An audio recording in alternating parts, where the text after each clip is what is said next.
When you look across your finance team today, where are the most surprising AI use cases emerging? I don't know about surprising, but I'll tell you the fun one. Like the ones I've just been like the most impressed by. So we get physical mail because, some folks still like to send you and often some of that mail is really important. I got a check in the mail last week. Blew my mind. But often it's like a notice that like someone needs to react to, or sort of key teams are on the receiving end. And they often like are pretty timely. It's like, hey, respond in 30 days, 60 days, etc. And we have somebody internally whose role it is to like take the mail, open the mail, read it. And like a lot of this is like jargon. It's maybe to a department or maybe it's just to the company and they have to figure out how do I get it to the right person. The folks that were usually on the receiving end of like this physical mail and like found themselves in these sort of like forward chains. A couple of them just decided like, hey, like we're pretty sure like AI can do better at guessing at who this piece of mail is really directed at.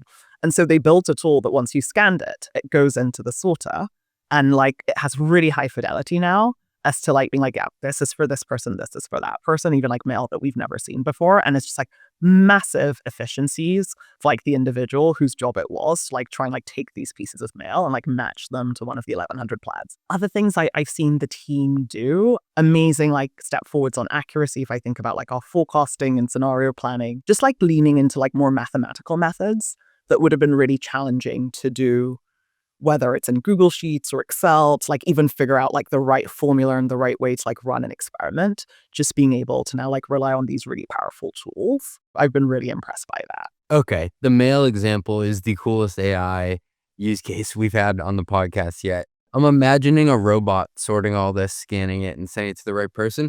But also, the finance department sometimes can become a catch-all for when they don't know who a notice comes to. So it's also solving a problem that selfishly was going to end up on your desk eventually anyway. Funny how that works. You have AI at your disposal. Your team does too. It's being adopted. Do you think the way that you've asked questions or the questions you do ask have changed at all? Usually it's easy to focus on like, okay, what's the result? Is this the right answer? I find myself asking a lot of questions now around methodology. How did you get here? What did you try? Especially when we're leaning into AI tools, for example, coming back to that forecasting methodology. Like normally when a team gets the answer, I'm like, you can send me the spreadsheet. I'll figure out like what you did.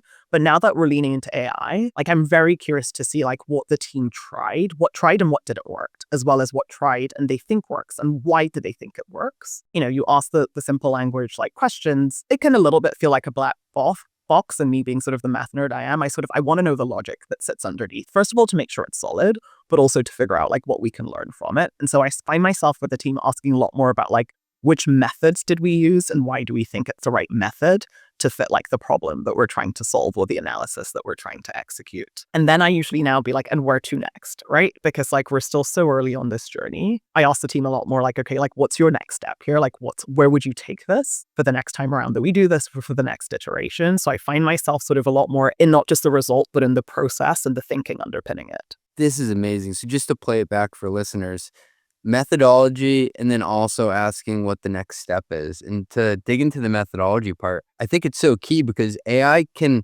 package something up to sound so convincing. But if you go just like a little bit deeper, you say, oh, it's kind of empty inside. There's not a lot of there.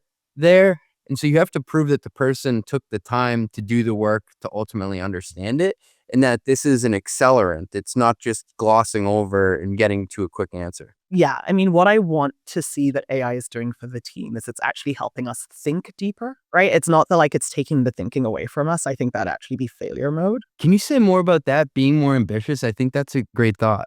Yeah, I mean, AI gives you leverage, right? Like in its best form, it gives you leverage. And so like most people or that I encounter, and certainly I know a lot of the finance team, you're time constrained, you're bandwidth limited. And so now having like a smart co-pilot to help, like, essentially it feels like more hands working on the same problem space. It helps you be more ambitious in terms of like what you choose to take on. Like I see it with myself. I now know that something that took me an hour before, I can probably do in 15 minutes.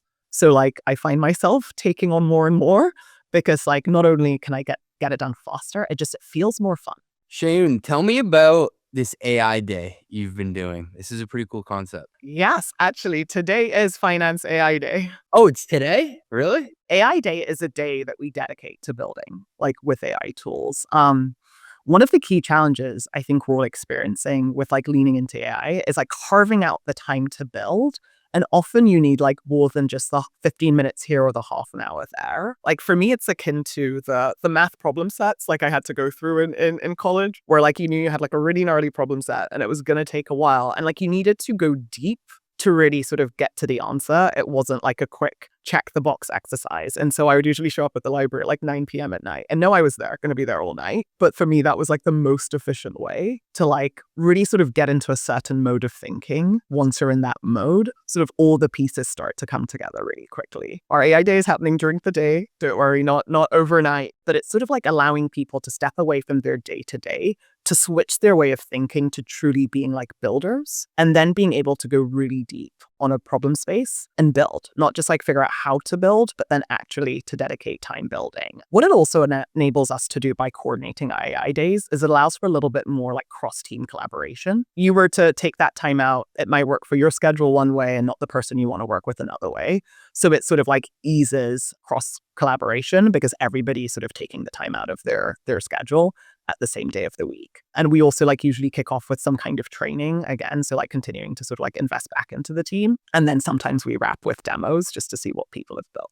Is this the first one you've done, or have there been multiple in the past? So we've done Plaid AI days. And so we're taking inspiration from them. I mean, we're fortunate. I work at a tech company with a ton of engineers who are like the best builders in the world. And imagine they're the tip of the spear in terms of like using these tools and figure out how to build quickly and build efficiently, and really sort of like change their way of operating. So be real with us. Do you think this is more just to get people warmed up to using AI? Or are you hoping like a workflow comes out of this? We're on a 4-month journey that I set out for the team. So we're like in month 2. We did like a survey from the team asking everyone bottoms up, like what are the ambitious projects you want to work on? But beyond what you're working yourself day to day, like if you could recruit a couple of hands to work on a project, and then as a result, based on people's interests, skill set, we created teams across finance to like now go and work on these projects. And the idea is these projects are going to take about 8 weeks to build out. So not everyone will get to like a usable functioning product. Like some things just are going to get stalled or aren't going to work. But the idea is that people can then work together, chipping away, like taking on more ambitious projects. And then we'll sort of like get to demo day. And then once we're at demo day, we figure out like what's ready to go live. Yeah, and I've participated in a couple of vibe code sessions. And don't get me wrong, it's really cool to just be confident that you can at least get to something that's usable, maybe not production ready for a whole company to use. But what you're saying is this is an experimentation phase that allows you to have a timeline where you work towards something, and eventually the team has something that they can leverage day to day. That for me is like the end goal here, is that like it's not just a fun tool, but it's like a tool that generally helps us like improve our accuracy, improve our speed, improve our leverage as a team. I love being in high growth businesses because even within a finance function, you do get to be a builder. And I think that's never been more true now that like we have these AI tools available to us as well. Listen, I'm no mathematician, although that is what my mother-in-law tells people I do for work. My son-in-law is CJ, he's a mathematician. If your finance team expands linearly with your headcount, your leverage is broken. Too many CFOs waste incredible talent on low-value maintenance, manual reconciliation, chasing missing receipts, and policing $30 software subscriptions. Woo, woo, woo! It's the expense police, run! That's a systems problem.